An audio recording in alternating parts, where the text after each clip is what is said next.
साथियों, जब स्कूल में छुट्टी की बेल बजती है तो आप देखेंगे बच्चों के चेहरे खिल उठते हैं और उनमें न जाने कहाँ से एक एनर्जी आती है। तो उछलते कूदते और गेट से सबसे पहले आगे बाहर निकलने का प्रयास करते हुए आपने देखा होगा। दूसरी तरफ हमारे एक शिक्षा शास्त्री हुए जिन्होंने चूहों पर एक एक्सपेरिमेंट किया कि जब चूहों को खाना देते थे तो एक मांद में से होकर चूहों को निकलना पड़ता था, और जब वो घंटी बजाते और चूहों का द्वार खोलते और घंटी बजाते तो चूहे जाकर उस भोजन को खाते थे। इस तरह करते करते जब वो अभ्यस्त हो गए तो ध्वनि बजाते ही उनके मुंह में लार आने लगती थी। एक बार उन्होंने उस द्वार को तो बंद रखा लेकिन घंटी बजा दी, तब भी उस पर एक्सपेरिमेंट किया चूहों पर कि उनके मुंह में लार आने लगी। तीसरी घटना एक देखते हैं। बहुत से लोग जा रहे हैं और हम किसी को पुकारते हैं कि अणु जी, गुरुदेव रुकिए, लेकिन वो चलते ही रहते। लेकिन जैसे हमने कहा अणु वशिष्ठ जी जरा रुकिए, तो आप देखिए वो एकदम रुक जाते हैं, एकदम अलर्ट हो जाते कि कोई मुझे पुकार रहा है, बुला रहा है। दूसरा, हम इन तीनों घटनाओं में जब हम देखते हैं तो यहाँ एक फैक्टर ने काम किया, वो फैक्टर है ध्वनि यानी साउंड। साउंड का इफेक्ट हुआ कि चूहों के मुंह में लार आना, बच्चों में एकदम प्रसन्नता का भाव आ जाना और एक अतिरिक्त ऊर्जा का उनके शरीर में संचार होना। और वो जो व्यक्ति आवाज़ तो पहले भी सुन रहे थे, लेकिन जैसे ही उन्होंने पर्टिकुलर नाम सुना तो तुरंत उनका ध्यान गया कि कोई मुझे बुला रहा है। तो यहाँ तीनों ही स्थितियों में जिस चीज़ ने रोल किया वो है ध्वनि। भाषा विज्ञानी लिंग्विस्टिक में जब हम पढ़ते हैं, अब हम बात ध्वनि की लैंग्वेज की तरफ लेके चलते हैं। भाषा विज्ञान में ध्वनि का एक बहुत बड़ा क्षेत्र है, यानी जब ध्वनि शब्द कहते हैं तो ये अपने आप में एक बहुत बड़ा विशाल क्षेत्र है। ध्वनि के बारे में एक छोटे से कुछ चंद मिनटों में या घंटों में बात समाप्त करके चले जाना ऐसा संभव नहीं है। जब ध्वनि की जब बात चलती है तो ये इतना एक बहुत बड़ा वट वृक्ष है जिसकी कितनी ब्रांचेज है, कितनी शाखाएं हैं, और जिन पर बात करते करते न जाने कितनी पीएचडीयाँ की जा सकती हैं।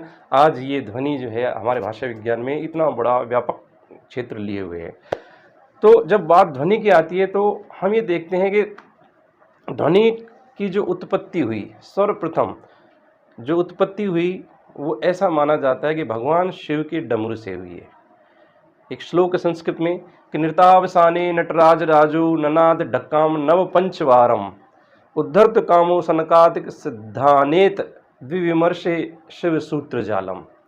यानी जब उन्होंने तांडव करते हुए अपने डमरू को बजाया था तो नव पंचवारम, 9 और 5 यानी 14 बार जब उन्होंने अपने डमरू को इस तरह बजाया तो उससे जो ध्वनियाँ निश्चित हुई, जो ध्वनियाँ निकली, बाद में शिक्षा शास्त्रियों ने या महर्षिगणों ने उसे वर्णों में परिवर्तित किया, यानी उनको एक तरह से डिकोड किया, उसके वर्ण बना डाले, और वर्ण या अक्षर ही फिर आगे हमारे भाषा के आधार बने।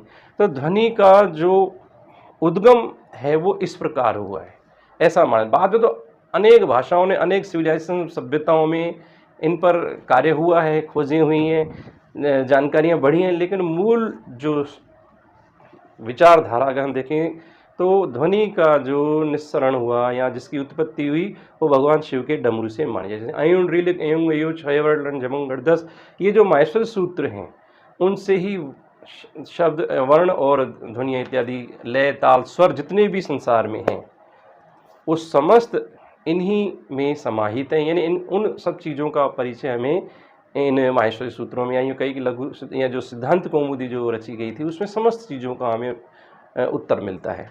जब ध्वनि की बात है तो उसी ध्वनि विज्ञान को आगे बढ़ाया। इनकी इस भाषा विज्ञान में जब ध्वनि का जब हम अध्ययन करते हैं तो यहाँ हम देखते हैं ध्वनि को हम 3 भागों में बांटते हैं। पहला है ध्वनि की उत्पत्ति होना, यानी प्रोड्यूस कहाँ हुई, ध्वनि का जो ओरिजिन है वो क्या है, ओरिजिन ऑफ साउंड क्या है।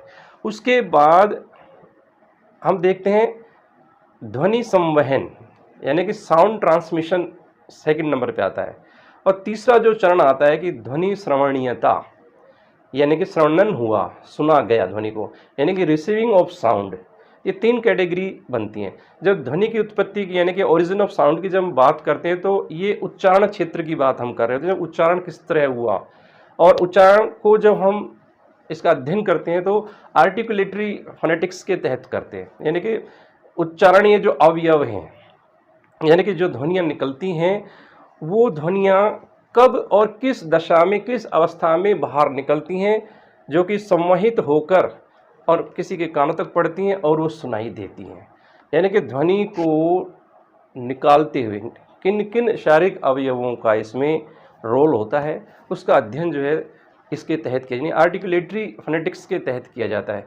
जिसमें हम संस्कृत की तरह अगर हम बढ़ें तो इसमें एक श्लोक आता है कि अष्टौ स्थानानि वर्णानाम उरह कंठ शिरस्तथा जिह्वा मूलम च दंतश्च नासिकोष्ठो च तालु च, यानी कि ध्वनि के प्रोड्यूस होने की जो जगह हैं वो 8 प्रकार की जगह मानी गई, यानी 8 स्थानों से ध्वनि निस्सरित होती है। इसके अलावा भी जब हम वर्णों को बोलते तो बोलने के आधार पर भी एक बहुत बड़ा अध्ययन है, जैसे उदात्त, अनुदात्त, स्वरित हम कहेंगे, या जैसे श्वास, नाद, घोष, अघोष, अल्प प्राण, महाप्राण, ये न जाने कितने ऐसे बिंदु हैं जो इस ध्वनि को परिभाषित करते हैं, ध्वनि की व्याख्या करते हैं। एक बहुत बड़ा विशाल वटवृक्ष है जो 1 घंटे में, 1 दिन में, 1 महीने में इसको पूर्ण नहीं किया जा सकता, लेकिन चूंकि आज हमारा जो बिंदु है वो ध्वनि पर ही आधारित है, तो ध्वनि संगत हम बात कर रहे हैं। तो इसमें देखेंगे कि बहुत से अवयवों की बात, आर्टिकुलेटर्स किस किस तरह होता है, निर्बाध होता है कि हवा अटक अटक कर बाहर निकलती है, उसके हिसाब से भी इसमें ध्वनियों का या जो वर्णों का जो विभाजन किया गया है वो इसमें बताया गया है।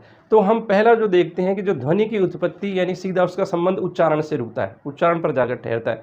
फिर है ध्वनि का संवहन, यानी कि साउंड ट्रांसमिशन, ये अकॉस्टिक फोनेटिक्स के तहत इसको हम लेते हैं।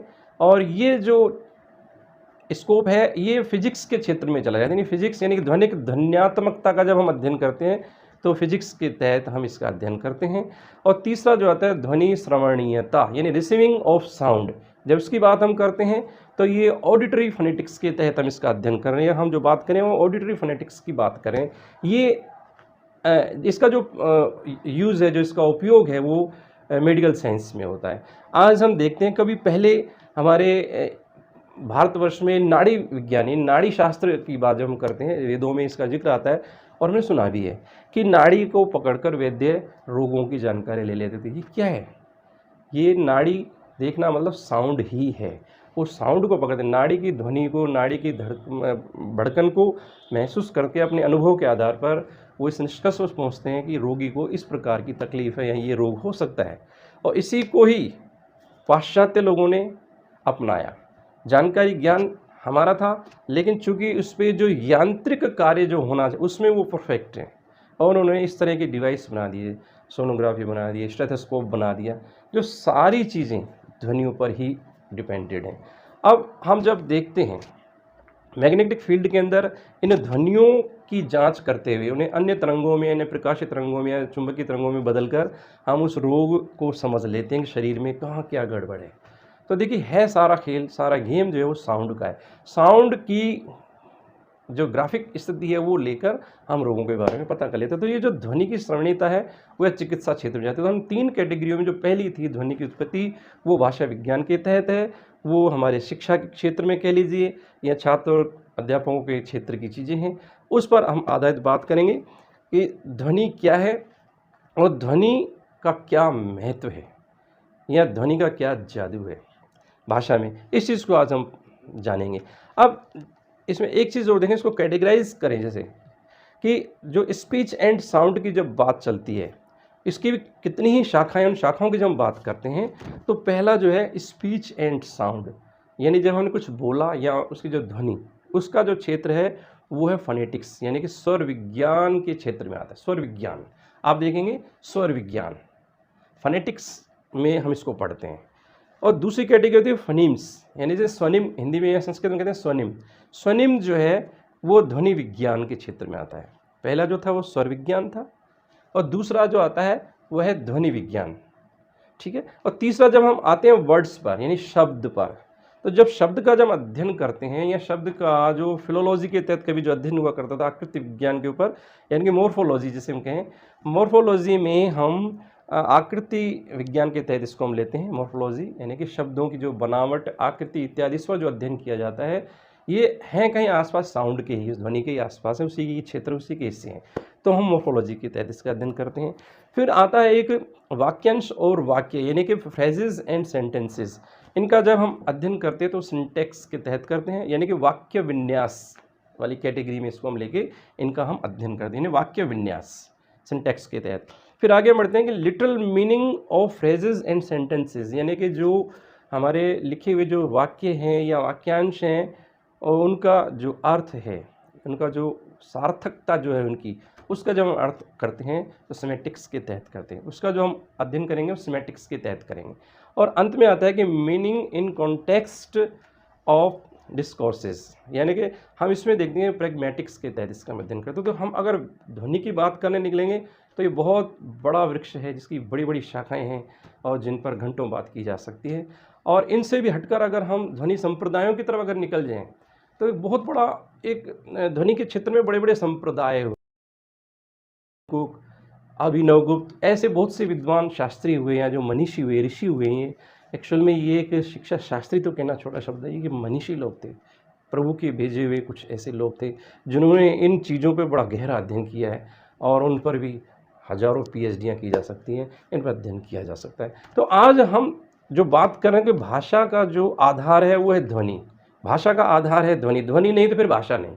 आज हम कम्युनिकेट कर पा रहे हैं, एक दूसरे की बात समझ पा रहे हैं, देख पा रहे, सुन पा रहे हैं, समझ पा रहे हैं, इसके मूल में ध्वनि ही है, साउंड ही रोल कर रहा है इसमें। तो हम देखते हैं भाषा का जो आधार है वो ध्वनि है, लेकिन भाषा का अगर सार्थक अवयव या सार्थक आधार अगर हम कहें, आधारिक जो अवयव है वो है वाक्य यानी सेंटेंस।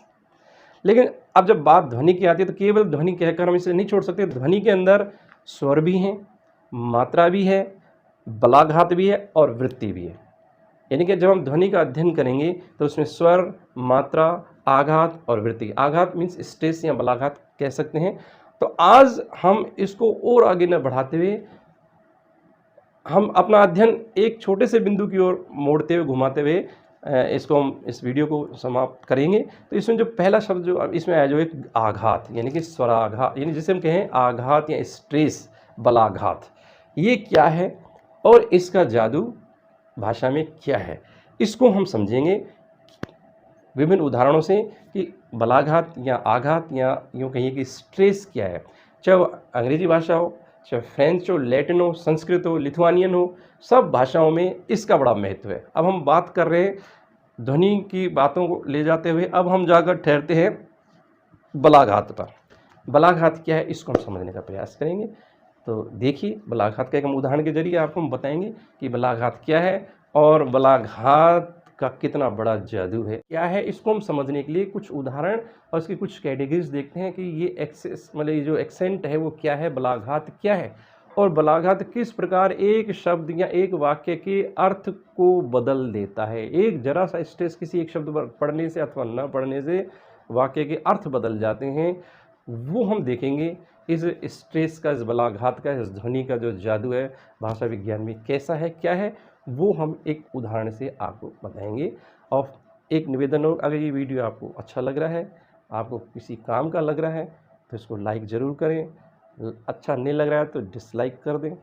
और फिर भी अगर अच्छा लगता है तो इसका कोने में दिया हुआ जो काला बटन है बाहर, उसको सब्सक्राइब करके ज़रूर दबाएं ताकि मैं आपको आगे आगे और अच्छे वीडियो दे सकूं। बात कर रहे थे बलाघात की, यानी कि ध्वनि के क्षेत्र में बलाघात, यानी जैसे अंग्रेजी का इसमें शब्द चलता है एक्सेंट, यानी कि एक्सेंट से भाव इनका है लहजा, किस लिल्ट में या किस लहजे में बात करते हैं। लेकिन अगर हिंदी और संस्कृत के दृष्टिकोण से हम पढ़ें तो बलाघात शब्द जो बल आघात, यानी हम किसी ध्वनि पर या किसी शब्द पर या किसी वाक्य पर बल लगाते यानी जोर लगाते हैं, या आघात स्ट्रेस, यानी आघात से जब किसी ध्वनि को हम बोलते हैं, झटके से जब बोलते हैं, किसी भी जोर लगाकर बोलते हैं, तो इन दोनों शब्दों को मिलाकर बना बलाघात। यानी ध्वनि के क्षेत्र में या भाषा के क्षेत्र में हम कहें कि बलाघात का बड़ा महत्व है। जितने भी वेदों में जो मंत्र या ऋचाएँ हैं या संस्कृत के जितने हम श्लोक पढ़ते हैं, वहाँ हम इनको बड़े सरल तरीके से देख सकते हैं और उन्हें अनुभव कर सकते हैं। किसी भी श्लोक पाठ को ले लीजिए, वहाँ अलग अलग ध्वनियों पर, अलग अलग वर्णों पर अलग अलग आघात हुआ है और आघात से उनका अर्थ और भाव भी बदल जाता है। अगर जहाँ आघात नहीं पड़ा, अगर आघात की न्यूनता हुई तो उसके भाव बदल जाते हैं, और अगर उसमें आघात अधिक हुआ तो भी भाव बदल। और जो सही जो आघात होना चाहिए उससे उन मंत्रों का जो सही अर्थ होता है या जो सही प्रभाव होता है वो दृष्टिगत होता है। तो इस प्रकार हम देखते हैं। तो एक्सेंट या स्ट्रेस की जब बात करते हैं तो बलाघात क्या है, यानी कि बलाघात में जब हम किसी ध्वनि पर स्ट्रेस देते हैं तो ध्वनि का जो उच्चारण है वो ऊंचा हो जाता है अथवा निम्न हो जाता है अथवा सम रहता है। जैसे कि स्वरों की जब हम बात करते हैं तो उद्दात, अनुदात और स्वरित शब्द जो स्वरों के तहत हम पढ़ते आए हैं, पिछले वीडियोज़ में इस पर काफ़ी चर्चा हुई है कि मंत्रोच्चार में ध्वनियों का जो संवहन है या ध्वनियों का जो उच्चारण है स्ट्रेस युक्त होता है। जिन स्ट्रेस पे कितना क्या दिया जाए उससे उसका भाव और अर्थ बदल जाता है। तो इस प्रकार हम देखते हैं। उसमें फिर हस्त संचालन की भी बात है कि हम उसमें अलग अलग ध्वनियों पर, उद्दात, अनुदात एवं स्वरित पर हस्त संचालन का भी विज्ञान हम देखते हैं हमारे वेदों में या संस्कृत भाषा में ये पाया जाता है। तो हम बात करते हैं स्ट्रेस की। तो अब कई बार जैसे एक सेंटेंस हम कई बार सुनते हैं कि रोको मत जाने दो, यानी कि रोको मत जाने दो। यहाँ हमने स्ट्रेस रोको पर दिया, रोको मत जाने दो। अगर हम इसको बोले रोको मत जाने दो, तो यहाँ स्ट्रेस हमने रोको मत के बाद दिया तो जाने दो, उसके भाव बदल गए, अर्थ बदल गया। तो इसी प्रकार अध्ययन किया गया कि बलाघात क्या है। बलाघात की जब हम बात करते हैं तो इसमें पहला जो बलाघात माना है, हालांकि बलाघात दो प्रकार का, लेकिन फिर भी कुछ कैटेगरीज बनाई उन पर देखेंगे। तो पहला बलाघात जो माना है वो है ध्वनि बलाघात। यानी एक शब्द आता है घट, जब हम घट शब्द बोलते हैं तो इसमें घ, अ, ट ये तीन ध्वनियाँ अलग होती हैं।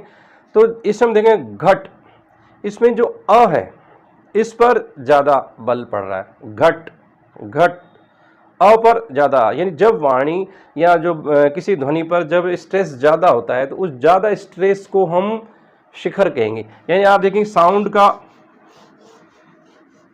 इस तरह हम कई बार देखते हैं, इको कार्डियोलॉजी जब कराते हैं, ईसीजी कराते हैं, तो इसमें इस प्रकार ग्राफिक आता है, ये साउंड का ग्राफिक है।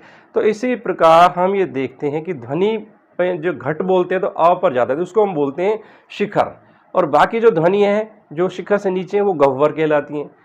गह्वर, शिखर, गह्वर, यानी ध्वनि जहाँ स्ट्रेस ज़्यादा हुआ उच्च स्तरों पर बोलती है।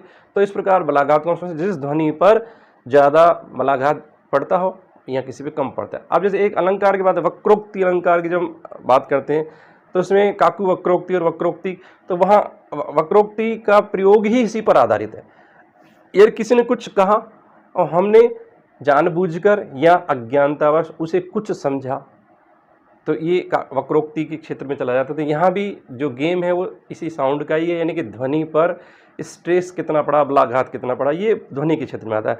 अब दूसरी बात आती है अक्षर बलाघात, यानी किसी अक्षर विशेष पर अगर आप जोर देकर बोलते हैं तो उसका कुछ अर्थ और हो जाता है, और किसी अन्य अक्षर पर जब जोर नहीं देते हैं अथवा किसी और ही अक्षर पर जोर देते हैं तो उसका भाव अर्थ कुछ हो जाता है। जैसे अफ्रीकन लैंग्वेज में एक शब्द है मिवरत, मिवरत, अगर इसको मिवरत बोल देंगे तो इसका मतलब है मैं मार डालूंगा, इसका अर्थ जो है वो है मैं मार डालूंगा, मिवरत। और अगर मिवरत यानी ता पर जब आप स्ट्रेस देते हैं तो मैं नहीं मारूंगा, ऐसा भाव आता है। देखिए एक अक्षर पर स्ट्रेस देने से और न देने से अर्थ बदल जाते हैं। तो इस प्रकार हम इसको बोलते हैं अक्षर बलाघात। अब बात आती है शब्द बलाघात की। शब्द बलाघात में क्या होता है कि किसी एक शब्द पर हम बल ज़्यादा दे रहे होते हैं, यानी शिखर उस पर होगा और गह्वर अन्य बल पर होगा। यानी कि उस पर जब स्ट्रेस देते हैं तो वो शब्द संज्ञा बन जाता है, अगर बल बदल दिया तो कभी वो क्रिया बन जाता है। या सामासिक दृष्टि से देखें, एक उदाहरण है संस्कृत का, उसमें हम जब एक पहले शब्द पर जोड़ देते हैं तो वो बहुव्रीहि समास बन जाता, लेकिन जब हम द्वितीय शब्द पर जब बलाघात करते हैं तो वो तत्पुरुष समास की तरफ चला जाता है, यानी कि अर्थ ही बदल जाता है। तो ये उदाहरण देखेंगे कि इस कैसे शब्द बलाघात क्या होता है, शब्द बलाघात को हम कैसे समझ सकते हैं, एक उदाहरण से समझते हैं।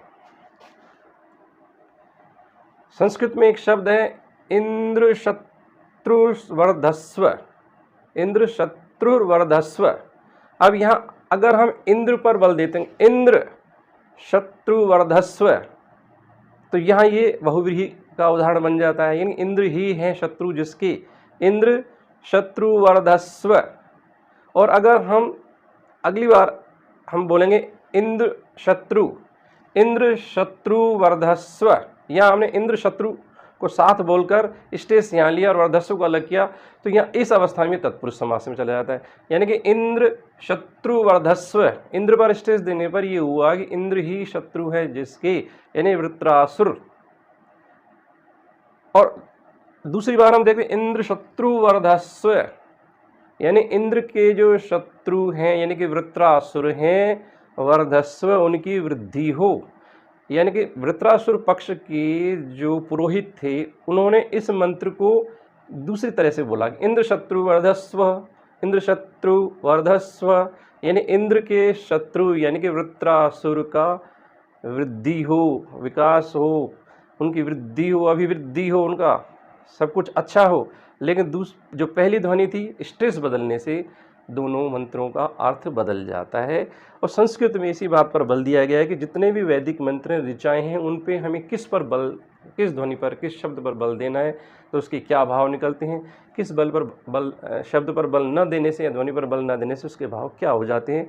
तो ये जो था वो था शब्द बलाघात, यानी शब्द विशेष पर बलाघात करने से जो अर्थ है वो अलग अलग हो जाते हैं, ये हमने देखा। अब अंतिम आता है वाक्य बलाघात। वाक्य बलाघात को समझने के लिए एक उदाहरण लेते हैं, उससे बहुत ही स्पष्ट हो जाएगा, साफ हो जाएगा कि शब्द बलाघात के बाद वाक्य बलाघात क्या है। तो वाक्य बलाघात को समझने के लिए हम एक वाक्य को ही लेते हैं। वाक्य है राम चाचा के साथ घर जाता है। साधारण सा सिंपली हम जो बोलते हैं राम चाचा के साथ घर जाता है, इसको कहीं अर्थ बाधा नहीं है, समझ में आ रहा है कि राम चाचा के साथ घर जाता है। लेकिन यहाँ विभिन्न अलग अलग शब्दों पर जब हम बलाघात करते हैं, स्ट्रेस देते हैं, तो उसके भाव किस प्रकार बदलते हैं वो जरा देखिए। इसमें अगर हम राम शब्द पर जोड़ देंगे कि राम चाचा के साथ घर जाता है, इट मीन्स यानी राम जा रहा है, श्याम नहीं जा रहा है। राम श्याम नरेश में राम जा रहा है, यानी यहाँ एक प्रश्न बनता है, यानी भाव बदल रहे हैं, राम पर जोड़ देने पर ऐसा होता है। लेकिन अगर इसी वाक्य में अगर हम चाचा शब्द पर जोड़ देंगे तो राम चाचा के साथ घर जाता है, यानी चाचा के साथ, मामा के साथ नहीं, फूफा जी के साथ नहीं, चाचा के साथ, तो यहाँ भी उसका भाव बदल रहा है। अगर हम चाचा पर स्ट्रेस देंगे, राम चाचा के साथ घर जाता है, तो वाक्य का जो अर्थ है वो दूसरी दिशा में चला जाता है। अगर हम घर पर वजन दें, घर पर थोड़ा स्ट्रेस दें, राम चाचा के साथ घर जाता है, घर या स्कूल या मंदिर, घर पक्का, ये प्रश्न, यानी उसका भाव बदल गया, यानी कहने वाला किस रूप में कह रहा है तो उसके वाक्य के अर्थ ही बदल जाते हैं।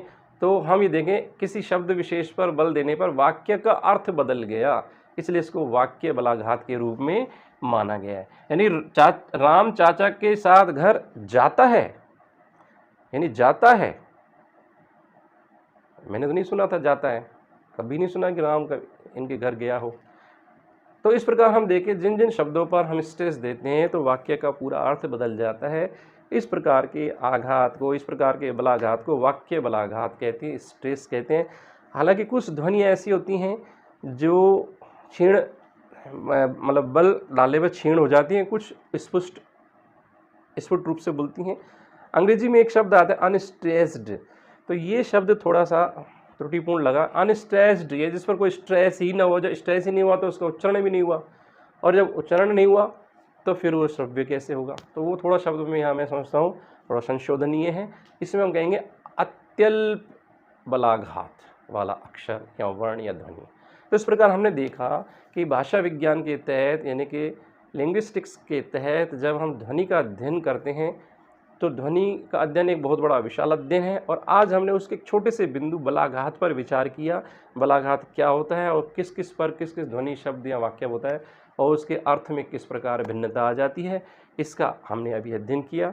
और आगे हम ध्वनिगत बिंदु पर या इस प्रसंग पर और भी एक नए वीडियोज़ लाएंगे। वर्ण एवं ध्वनि पर इससे पूर्व कुछ वीडियोज़ बनाए हैं जो आप देखेंगे, मोर आप प्रेस करेंगे तो डिस्क्रिप्शन में इसके लिंक मिल जाएंगे, आप उसको देख सकते हैं। वीडियोज़ अगर पसंद आ रहे हैं तो मेरे उत्साहवर्धन हेतु ही सही आप सब्सक्राइब बटन ज़रूर दबाएं, उसको लाइक भी करें, तो मैं आगे से और अधिक अच्छी वीडियो बनाकर, विषयगत जो वीडियो हैं बनाकर मैं लाता रहूँगा। और इसी के साथ आज मैं वाणी को विराम देता हूँ। जय तु संस्कृतम, जय तु भारतम।